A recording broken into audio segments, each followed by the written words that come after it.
Yeah, my name is Tuhin Srivastava. I'm one of the co-founders and CEO of Baseten. That basically means I do a lot of, nothing and a little bit of everything. And the how I drink my coffee, I drink it black.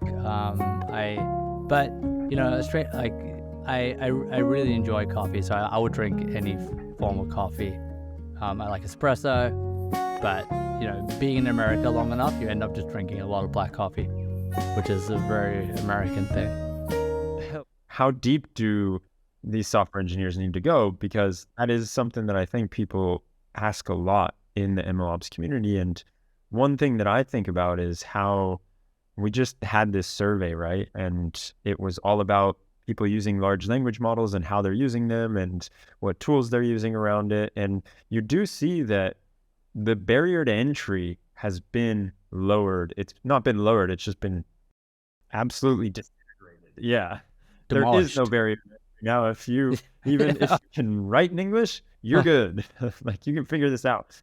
So one thing though is that how much value you can get if you know how to go into TensorFlow and really turn some knobs and host your own open source model and maybe bring it down. Maybe you don't need this large language model. You can just use a smaller model and train it on your data, your company's data. And so maybe we could go into that a little bit on how there is a bit of a juxtaposition. It's like there is this gateway drug, which now is like GPT, and you can go into machine learning and you can get a feel for what AI can give you. And then if you want to go deeper down the rabbit hole, you can start to figure out, all right, well, how do I play around with these open source models? Yeah, I can start with like an anecdote, right? So when Dimitris, we talked about this project last time we talked was like this Refusion project at the end of 2022 that kind of took off, which was, it was based off Stable Diffusion and it was fine-tuned to create spectrograms. It was fine-tuned and create spectrograms. And so basically what you could do, and you can still do it right now, you go to refusion.com, you can type in Taylor Swift dancing to making Indian music, and it'll spit out something that sounds like, someone that's Taylor Swift's, and you got to use your imagination a bit.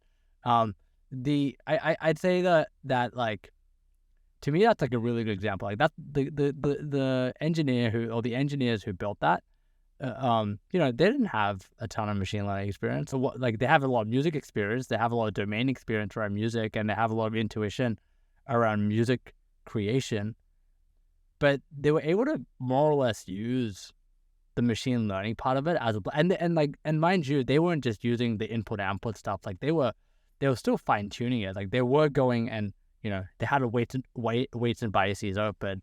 I don't know if they had like a deep conceptual understanding of what was happening under the hood. And I don't mean this as a diss to them, because I think very highly of those guys. But really, they're able to create value by thinking of it the product problem, not as much as the research problem. And so I think we're thankfully we've gone from this explore to this exploit state in the last in the last year, where we've gone from hey, the research section was the explore part, and the research stuff is still happening. But we have got the abstractions and the understanding around these models now that a lot of folks can exploit it without understanding, how what's going on the on the 27th layer, and what do I need to change there? And I think that's fantastic. I think there's still going to be room for that explore state, but I think you could just go really, really far. You can just go really, really far without having to go that deep.